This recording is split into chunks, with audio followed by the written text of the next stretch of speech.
अस्सलाम वालेकुम my YouTube family, कैसे हैं आप सब लोग। उम्मीद है कि आप लोग खैरियत से होंगे। आज मैं आपको आसान तरीके से बालाई से जो घी होता है वो निकालना सिखाऊंगी। तो बहुत ही आसान सी रेसिपी है, ज़रूर इसको पूरी वीडियो को देखिएगा। वीडियो बिल्कुल छोटी है और मेरी वीडियो को लाइक भी ज़रूर करिएगा, मेरे चैनल को सब्सक्राइब कर लीजिएगा और आगे शेयर भी ज़रूर करिएगा मेरी वीडियो को। सबसे पहले हमने इसमें बालाई ऐड की है। बालाई जो है मैंने इकट्ठी करके रखी है। आप देख सकते हैं कितनी ज़्यादा मैंने ये इकट्ठी की है, लेकिन इसका जो है इसमें से फिर कुछ ही जो है ना घी निकलेगा और बड़ी आसानी से निकलेगा और बहुत ही अच्छा लगता है। अपने हाथ से आप लोग भी घी बनाएं। बालाई को आप लोगों ने तब तक के लिए इसको हीट पे रखना है जब तक के लिए इसका जो है ना घी अलग नहीं हो जाता है।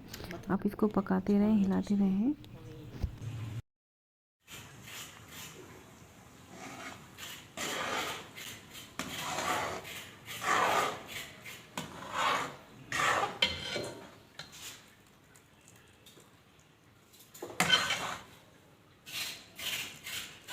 ये देखिए आहिस्ता आहिस्ता जो है बिल्कुल हल्की सी होती जा रही है ये बालाई। ये देखिए इसको पकाते रहना है आपने और ये ख्याल करिएगा कि जल ना जाए, इसको हिलाते भी रहना है।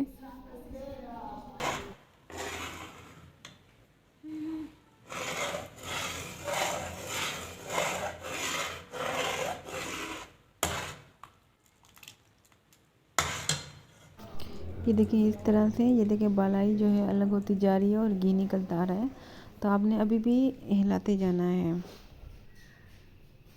ये देखिए इस तरीके से जब हो जाए, घी निकल आए और बाकी जो बालाई का हिस्सा है वो इस तरीके से आपने निकाल लेना है। इसको छान लें आप। ये देखें कितना ज़बरदस्त सा हमारा देसी जो है घी और घर का घी तैयार हो गया है। उम्मीद है कि आपको मेरी वीडियो अच्छी लगी हो। मेरी वीडियो अच्छी लगी हो तो लाइक ज़रूर कर दीजिएगा। Thank you for watching. अल्लाह हाफिज़।